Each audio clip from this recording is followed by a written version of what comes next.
کیا نماز دل میں پڑھ سکتے ہیں یا اتنی آواز میں کہ خود سنائی دے؟ دل میں نماز سے مراد اگر آپ یہ لے رہے ہیں نا کہ آپ کے کان نہ سنیں، زبان بھی نہ ہلے، تو وہ تو نماز ہوتی ہی نہیں ہے، کیونکہ شریعت کے اندر پڑھنے سے مراد کم از کم اتنا ہے کہ وہ اپنے کان سنے، اور کان سننا یہ نہیں ہے کہ یہاں سے نکل کے سنیں، اندر سے یہ آواز۔ بعض لوگ نماز پڑھ رہے ہوتے ہیں، ساتھ والوں کو بھی آواز آ رہی ہوتی ہے، وہ غلط ہے۔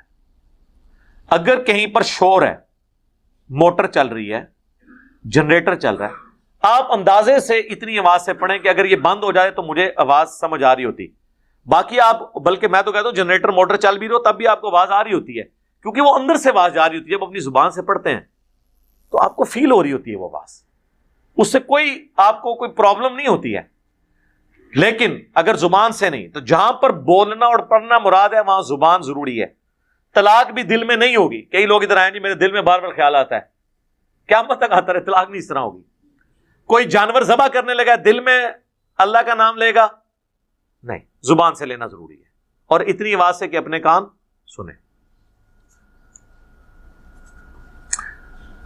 اگر سامنے سے گزر جائے تو نماز دوبارہ پڑھنی ہوگی؟ نہیں، نماز نہیں دوبارہ پڑھنی ہوگی۔ بخاری مسلم میں حدیث ہے، اگر کوئی تیرے سامنے سے گزرے اس حال میں کہ تو نے سترہ بھی رکھا ہو، اور وہ سترے اور تیرے درمیان سے گزرنے کی کوشش کرے، اسے روک، نہ رکے تو اس سے لڑ، وہ شیطان ہے۔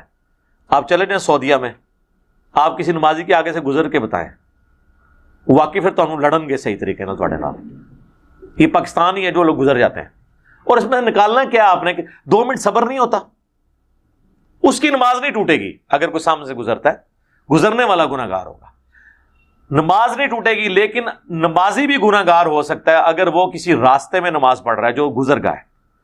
جیسے اب جمعے کے بعد کئی لوگ سنت گھر جا کے پڑھتے ہیں، یا کسی نے نہیں پڑھنی، اس کی مرضی ہے۔ آپ کا کیا کام ہے کہ جمعے کی نماز کے بعد آپ آخری صف میں سنت نیت کر کے بیٹھ جائیں؟ تنوں نہیں پتا کہ لوگوں نے باہر نکلنا ہے؟ ایسے بندے کی نماز بھی توڑوا دینی چاہیے، وہ غلط جگہ نماز پڑھ رہا ہے۔ حرم مکہ میں بھی سترے کا اہتمام ضروری ہے۔ لوگ وہاں نمازیوں کے آگے سے اس طرح ہی گزر رہے ہوتے ہیں، نمازیوں کا بھی قصور ہے۔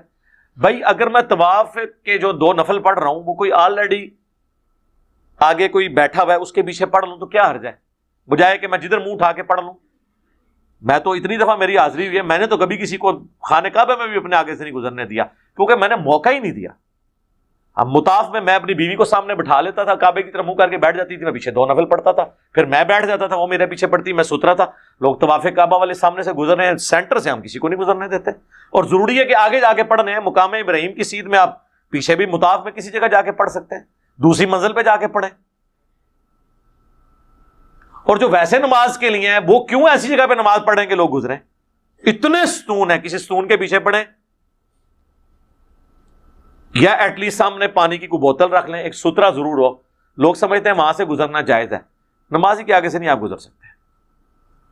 بخاری اور مسلم دونوں میں حدیث ہے، اگر کوئی شخص نمازی کے آگے سے گزرنے کا گناہ اور عذاب جان لیتا تو 40 تک کھڑا رہتا۔ اب راوی کہہ رہے ہیں کہ میں بھول گئی ہوں کہ وہ 40 دن تھے، 40 ہفتے تھے، 40 مہینے تھے، یا 40 سال؟